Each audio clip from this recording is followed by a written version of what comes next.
আসসালামু আলাইকুম রহমতুল্লাহ। ওয়ালাইকুম আসসালাম। আমরা আমাদের দ্বিতীয় ক্লাসটি শুরু করছি। সেক্ষেত্রে আমাদের প্রথম ক্লাসের যে অংশ থেকে আমরা শেষ করেছিলাম সেখান থেকে ইনশাআল্লাহ শুরু করব। আমরা প্রথম ক্লাসটা শেষ করেছিলাম প্রথম পাঠের কিছুটা অংশ পড়ার মাধ্যমে, যে অংশে আমরা মূলত শিখেছি আমার নাউন আছে বা ইসিম আছে, সেই ইসিম গুলাকে ইশারা করা যেতে হবে। আরবিতে এটাকে ইসমে ইশারা বলে। আর এই ইসমে ইশারা দ্বারা আমরা কোনো জিনিসের প্রতি আহ সেটা কাছে আছে নাকি দূরে আছে সেই জিনিসটা বোঝাতে সহযোগিতা করে থাকে এই ইসমে ইশারা দিয়ে। আমরা গত ক্লাসে হাদা আর নালিকা এই দুইটা শব্দ দ্বারা শিখেছি, এবং আমরা এটা শিখেছিলাম যে এই শব্দগুলো মূলত দূরবর্তী আহ, নিকটবর্তী শব্দের ক্ষেত্রে বোঝানো হয়ে থাকে। এটা হচ্ছে আমাদের আগের ক্লাসের সংক্ষিপ্ত সামারি। এবং আগের ক্লাসে আমরা মোট 8টা নতুন শব্দ শিখেছিলাম। যে তো এই আজকের ক্লাসটাও মূলত ইসমে ইশারার উপরেই ভিত্তি করে হবে। আমরা পাশাপাশি এই ইসমে ইশারায় আমরা হচ্ছে স্ত্রীবাচক শব্দে ইসমে ইশারা কিভাবে ব্যবহার করা হয় সেই বিষয়টা শিখবো, এবং পাশাপাশি আমরা শিখবো প্রশ্ন করতে শেখা। অর্থাৎ ইসমে ইশারা দ্বারা কিভাবে প্রশ্ন করা যায় বা প্রশ্ন করলে ইসমে ইশারা কিভাবে সেটাকে হ্যান্ডেল করে, এই জিনিসটা আমরা আজকের এই সংক্ষিপ্ত ক্লাসের মাঝে দেখবো ইনশাআল্লাহ। আর আপনাদের যদি আগের ক্লাস নিয়ে কোনো প্রশ্ন থাকে তাহলে আমরা ক্লাসের শেষে শুনবো। আশা করছি আপনারা সাথে থাকবেন। তাহলে আমরা যে গতকালকে হাদা আর যালিকা এই জিনিসগুলো শিখেছিলাম, এখানে মূলত এই জিনিসটা বোঝার জন্য আমাদের আহ সংক্ষিপ্ত একটা জিনিস মাথায় রাখার কথা ছিল। সেটা হচ্ছে যে সকল শব্দের শেষে আমরা তানবিন পাচ্ছি, বিশেষ করে তানবিনের পেশ পাচ্ছি, সেটাকে আমরা ইসিম হিসেবে চিন্তা করব। আর এই ইসিম গুলো একটি বস্তু বোঝানোর জন্য ব্যবহৃত হবে, যেমন কিতাবুন একটি বই, বাবুন একটি দরজা। তো আমরা যদি জাস্ট এখানে ডায়াগ্রাম দেখে চিন্তা করি, হায়া সাইয়া সারিরুন, সারিরুন মানে খাট, আর সাইয়ারাতুন মানে হচ্ছে গাড়ি। এই জিনিসটার মধ্যে কনফিউজ হওয়া যাবে না। মূলত হচ্ছে সারিরুন মানে খাট, আর সাইয়ারাতুন মানে হচ্ছে গাড়ি।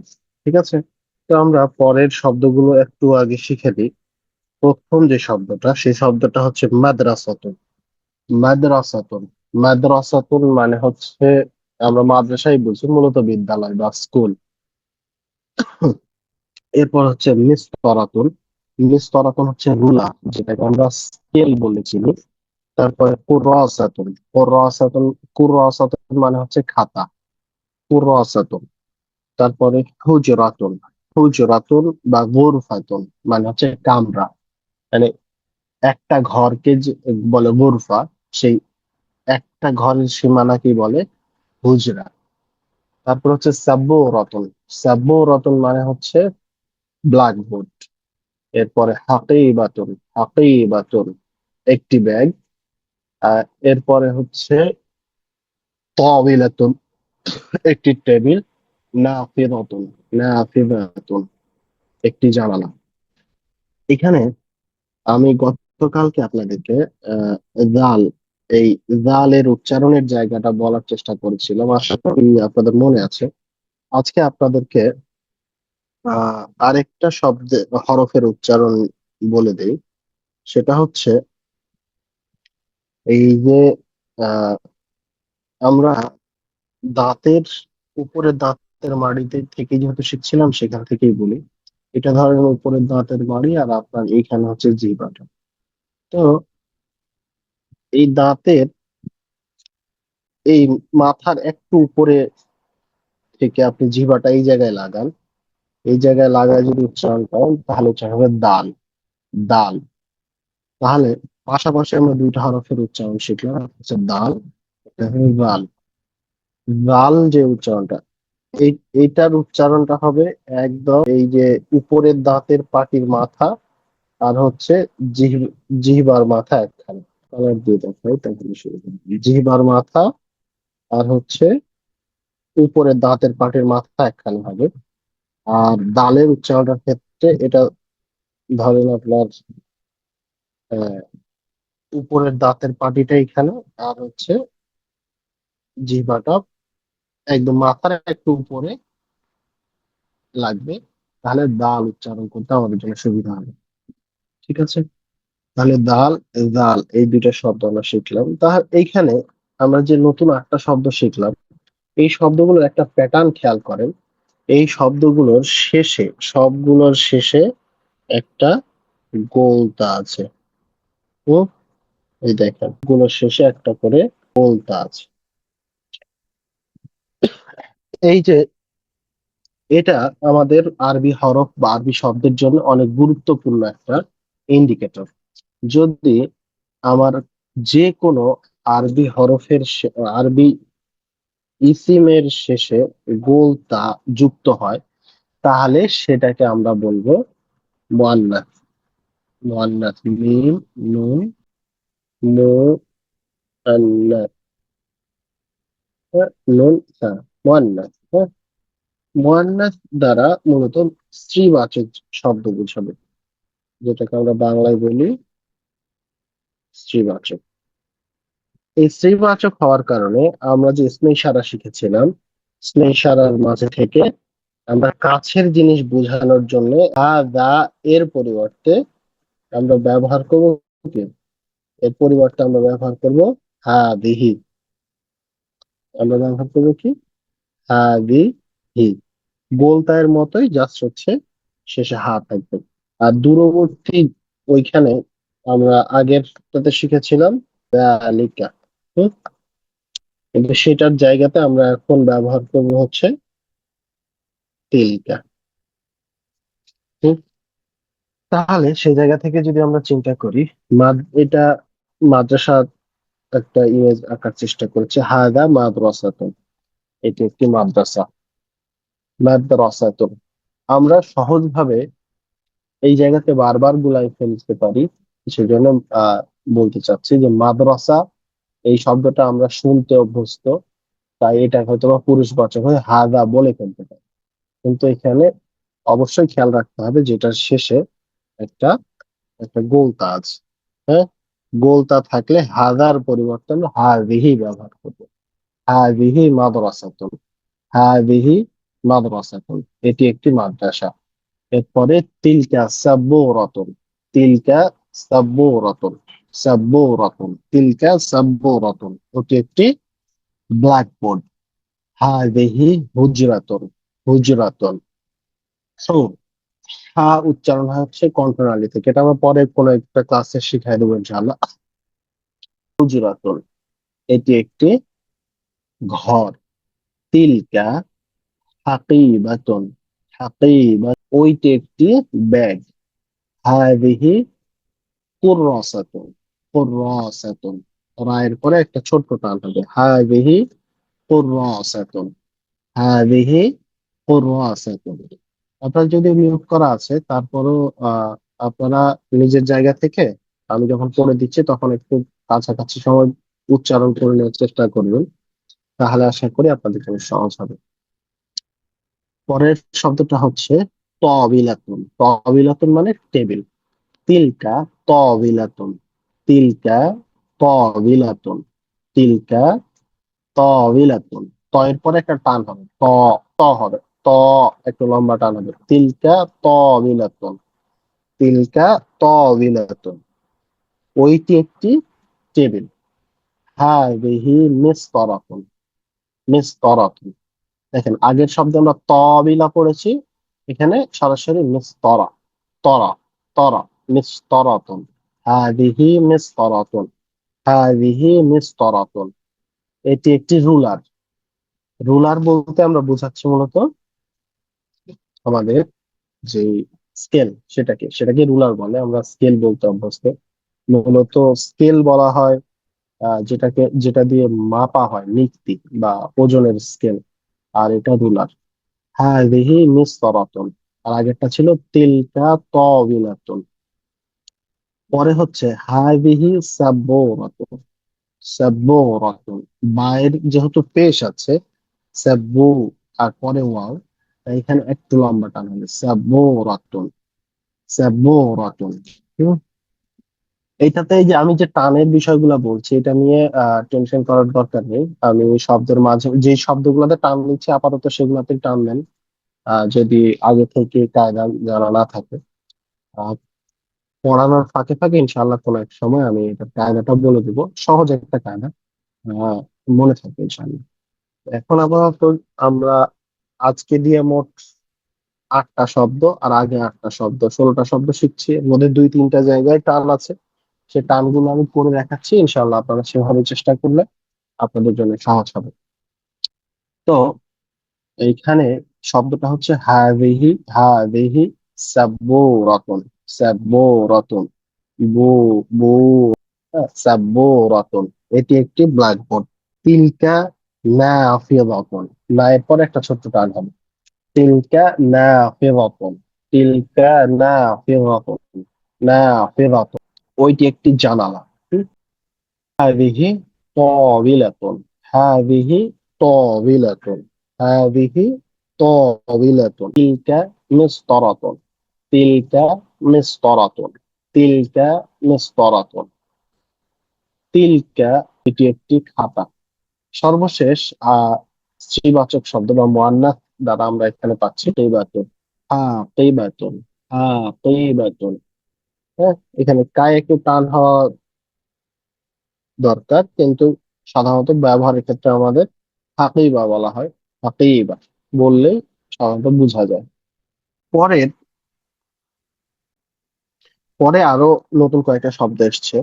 পরের অংশটুকুতে যাওয়ার আগে আপনাদের এই পর্যন্ত কোনো শব্দের উচ্চারণের কোনো আহ, কথা আছে কিনা বা কোনো কিছু জানা আছে কিনা থাকলে জিজ্ঞেস করতে পারেন। সকলের আনমিউট করার ব্যবস্থা আছে। উম, কিছু থাকলে হ্যান্ড রেজ করতে পারেন বা সরাসরি বলতে পারেন।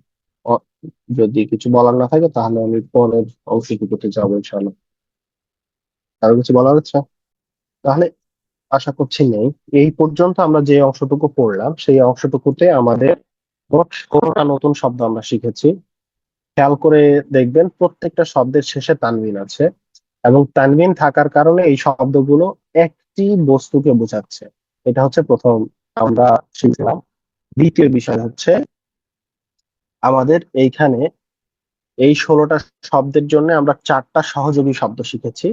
একটা হায়দা, আরেকটা হাদিহি, একটা তিলকা, আরেকটা যালিকা। সরি, হ্যাঁ, যালিকা তিলকা। এই 4টা শব্দ, অর্থাৎ এখন পর্যন্ত আমরা মোট 20টা শব্দ শিখেছি, যেখানের মধ্যে দিয়ে আমরা যে কোনো জিনিস কাছে নাকি দূরে, কোনটা কোথায় আছে সেটা আমরা বলতে পারি। এখন যে সকল শব্দের শেষে গোলতা আছে সেই শব্দগুলোতে আমরা হাদিহি, আ তিলকা, এই দুইটা দিয়ে সেটাকে ইশারা করেছি। আর যেগুলো শেষে গোলতা ছিল না সেগুলোকে আমরা এবং যালিকা দিয়ে ইশারা করেছি। আশা করছি এইটুকু ব্যাপার আপনাদের আহ, মনে থাকবে। এটাই হচ্ছে আমাদের এই প্রথম টুকুর সামারি। সেটুকুর আলোকে এখানে এখন নতুন 8টা শব্দ দিয়েছে।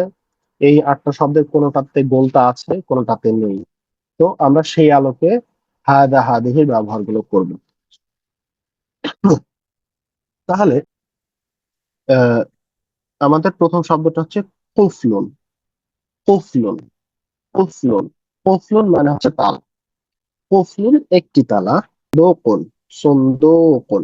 সন্দোকন। সন্দোকন একটি বাক্স। তারপরে হচ্ছে মিদল্লাতুন। মিদল্লাতুন। মিদল্লাতুন। আমরা যে বাংলায় বলে থাকি যে আহ, জল্লা গেল বা এরকম একটা শব্দ আছে যে হচ্ছে গোল্লাই গেল, যে শব্দটা বলি আর কি, এটা অনেকটা কাছাকাছি ওই রকম। জল্লা। জল্লা। দদ এখান থেকে, হ্যাঁ। মিদল্লাতুন মানে একটি ছাতা। এরপরে আমরা সাইয়ারাতুন, এইটা শুরুর দিকেই বলছিলাম, সাইয়ারাতুন। একটি কার। সাইয়ারাতুন, একটি কার। তারপরে মিফতাহুন, একটি চাবি। মিফতাহুন, একটি চাবি। মিফতাহুন, একটি চাবি। তারপরে হচ্ছে সাআতুন। সাআতুন, এখানে আলিফ আলাদা, আইন আলাদা। হ্যাঁ, সিনের সাথে আলিফের একটা লম্বা টান হবে, আর আইন হচ্ছে হলফ থেকে উচ্চারণ হয় যে জায়গা থেকে। তো আলাদা আলাদা উচ্চারণটাকে নিশ্চিত করতে হবে। হুম? যদি এই আলাদা উচ্চারণটা আমরা নিশ্চিত করতে না পারি, তাহলে হচ্ছে ঘড়ির জায়গায় ওই ফিতরের যে হচ্ছে 3.5 কেজি ওজন, সেটার উচ্চারণ হয়ে যাবে আর কি। তো এই জায়গাটাতে আমাদের একটু সচেতন থাকতে হবে। হ্যাঁ, এখানে শব্দটা হচ্ছে সাআতুন। সাআতুন, একটি ঘড়ি। তারপরে নযরাতুন। নযরাতুন। নযরাতুন। নযরাতুন, একটি চশমা। নযরাতুন, আগেরটা ছিল সাআতুন। সাআতুন। সর্বশেষ যে শব্দটা সেটা হচ্ছে দাররাজাতুন। দাররাজাতুন। দাররাজাতুন, একটি সাইকেল। আর আহ, আমরা যে সাইকেল গুলো চালাই, স্কুটার, সেটাকে কি বলে? কেউ জানেন নাকি আর কি? ইলেকট্রিক সাইকেল আর কি। ইলেকট্রিক সাইকেলের ইলেকট্রিসিটির না আরবি হচ্ছে কাহারাবা। তো দাররাজাতুল কাহরাবাই, বা এরকম বলা হয়। হ্যাঁ? তো এই যে 8টা নতুন শব্দ আমরা শিখলাম, আবার এই শব্দগুলোর মধ্যে কোনটাতে হায়রা হবে, কোনটাতে দালিকা হবে, এই জিনিসটা আমরা এখন শিখবো। আপনাদের মধ্যে থেকে কেউ একটু ট্রাই করতে ইচ্ছুক কিনা?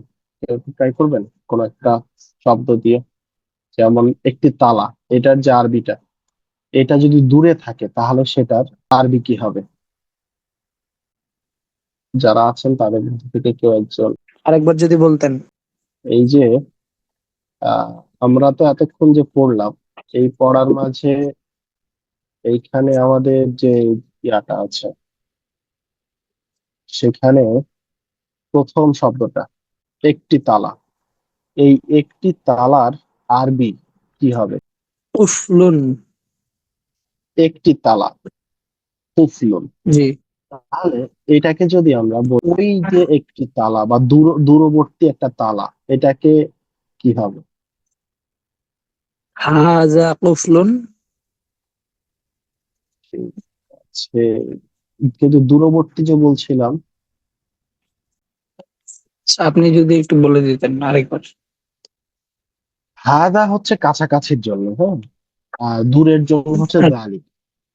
তাহলে কুফলুন, যেহেতু তালাটা দূরে আছে, তাহলে জালিকা কুফলুন। কেউ একজন একটি চাবি, এইটা ট্রাই করবেন, কাছাকাছি আছে এরকম একটি চাবি। কাছাকাছি একটি চাবি, বা একটি চাবি, এই একটি চাবি, এরকম অর্থ। হাজা মিফতাহুন। হাদা মিফতাহুন। ঠিক আছে। জি। এরপরে সাইয়ারাতুন। সাইয়ারাতুন, বা একটি কার। ওই যে একটি কার বা দূরে একটি কার আছে, এটার অর্থ কিরকম হবে, আরবি কিরকম হবে? কেউ একজন বলেন। জি, কোনটা? ওই একটি কার। ওই একটি কার। ওই একটি কার। এই যে এই আরবিটা দিয়ে বলেন। সাব্বারাতুন।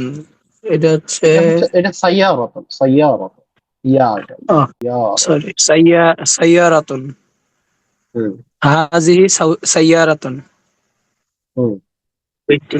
হাদিহি সাইয়ারাতুন, এটা তো হচ্ছে জি। কাছাকাছি হয়ে গেল। আমরা দূরবর্তী চাই, তাহলে ওই একটি কার। ওই কার। একটু উপরে উঠাইলে ভালো হইতো, আমি দেখতে পাচ্ছি না নিচের লেখাটা। এখন দেখা যায় জালিকা সাইয়ারাতু। সাইয়ারাতুন, সিন। এই তো, মাশাআল্লাহ। তাহলে আমরা এতক্ষণ যে জিনিসগুলো বুঝেছি বা পড়েছি, এগুলো আপনারা বুঝেছেন, আমি এটাই বুঝলাম। এবং মাশাআল্লাহ, আপনারা একটু প্র্যাকটিস করলেই এই ভাষাগুলো খুব সহজে আয়ত্ত করতে পারবেন। তাহলে এইখানে আমরা কুফলুন, এটাকে, এটা একটা পুরুষবাচক শব্দ, হাযা কুফলুন, বা যালিকা কুফলুন এভাবে বলবো। সুন্দুকুন এটাও একটা পুরুষবাচক শব্দ, তাহলে হাদা সুন্দুকুন, যালিকা সুন্দুকুন। তারপর হচ্ছে মিযাল্লাতুন, এটা শেষে গোলতা আছে, তাহলে এটা একটা স্ত্রীবাচক শব্দ। তাহলে যালিকা বলা যাবে না, বলতে হবে কি তিলকা, তিলকা মিযাল্লাতুন, আর বলতে হবে হি মিযাল্লাতুন। তারপরে হচ্ছে সাইয়ারাতুন, কাছাকাছি হলে হাযিহি সাইয়ারাতুন, দূরে থাকলে তিলকা সাইয়ারাতুন। পরে হচ্ছে মিফতাহুন, এটা যেহেতু গোলতা নেই তাহলে এটা একটি পুরুষবাচক শব্দ, হাযা মিফতাহুন, আর হচ্ছে যালিকা মিফতাহুন। হ্যাঁ, তারপরে সাআতুন, সাআতুন এটার শেষে গোলতা আছে, হাহি সাআতুন। আরেকটা হচ্ছে তিলকা সাআতুন। হ্যাঁ, এরপরে হচ্ছে নাযারাতুন, এটার শেষেও গোলতা আছে, তাহলে হাদিহি নাযারাতুন, তিলকা নাযারাতুন। এটি একটি চশমা, হাদিহি নাযারাতুন, ওইটি একটি চশমা, যালিকা নাযারাতুন। সর্বশেষ দাররাজাতুন, দাররাজাতুন, এই দাররাজা মানে হচ্ছে সাইকেল, এবং শেষে গোলতা আছে, তাহলে এটি একটি সাইকেল হচ্ছে হাদিহি দাররাজাতুন, ওই দূরে একটি সাইকেল, তাহলে সেটা কি হবে তিলকা দাররাজাতুন। তিলকা তিলকা দাররাজ। হ্যাঁ, তিলকা দাররাজাতুন। সর্বশেষ আমাদের আজকের যে পার্টটা বা প্রথম পার্টের যে অংশটা, সেটাতে আমরা শিখবো হচ্ছে প্রশ্ন করতে শিখবো। আমরা তো শিখলাম যে এটা একটা কার, এটা একটা চশমা, এটা একটা চাবি, এটা বলতে শিখলাম। কিন্তু আমরা এমন কোথাও যেতে পারি বা এমন একটা বাড়িতে যেতে পারি যেটাতে আমরা একটা নাম জানি না, ধরেন টেবিলের উপর কিছু একটা রাখা আছে, সেটা জিজ্ঞেস করবেন কিভাবে? সেটা জিজ্ঞেস করার সব থেকে সহজ উপায় হচ্ছে এই মা ব্যবহার করা, মা। আরবিতে এই মা শব্দটা ব্যবহার করা হয় এমন সময় যখন আপনি যেই জিনিসটা সম্পর্কে জানতে চাচ্ছেন সেটা সম্পর্কে কোনো কিছুই জানেন না। হুম? হচ্ছে কোন একটা বস্তুর প্রতি জ্ঞানহীন, জ্ঞানহীন বা আকল নাই, আকল নাই এরকম একটা বস্তু বা প্রাণীকে যখন জিজ্ঞেস করবেন, তখন হচ্ছে আহ তখন আমরা বলতে পারি কি এটা কি, এটাকে মা মা দ্বারা প্রশ্ন করা হয়। তাহলে মা হাদা এটা কি, মা হাদিহি ওটা কি, স্ত্রীবাচক হলে মা দালিকা ওইটা কি, মা তিলকা ওইটা, ওইটা কি স্ত্রীবাচকের ক্ষেত্রে। তো ওটা কি বা সেটা কি।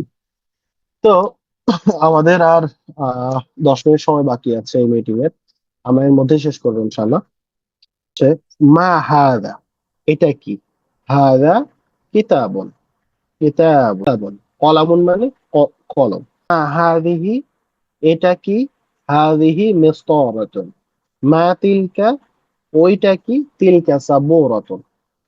যেহেতু এই শব্দগুলোর অর্থ আমরা শিখেছি, তাই আমি এখান থেকে শুধু আরবিটা পড়ে দিয়ে যাচ্ছি, তাহলে আমাদের জন্য আহ নির্দিষ্ট সময়ের ভিতর শেষ করা সহজ হবে। মা হাদা, হাদা কুরসিয়ুন, মা যালিকা, যালিকা বাইতুন, মা তিলকা, তিলকা সাআতুন, মা হাদা, হাদা কুফলুন, মা যালিকা، ذلك جدار، ما هذه، هذه نجارة، ما هذا، هذا مفتاح، ما تلك، تلك حقيبة، ما هذا، هذا مسجد، ما تلك، تلك سيارة، ما هذه، هذه ضلة। হুম? এই হচ্ছে বিষয়। পরবর্তী একটা কাজ দিয়ে রেখেছেন যিনি বইয়ের লেখক, যে দুজন পাশাপাশি দাঁড়াও, নিকটবর্তী এবং দূরবর্তী জিনিসের দিকে ইশারা করে এক কথায় বলতে থাকো।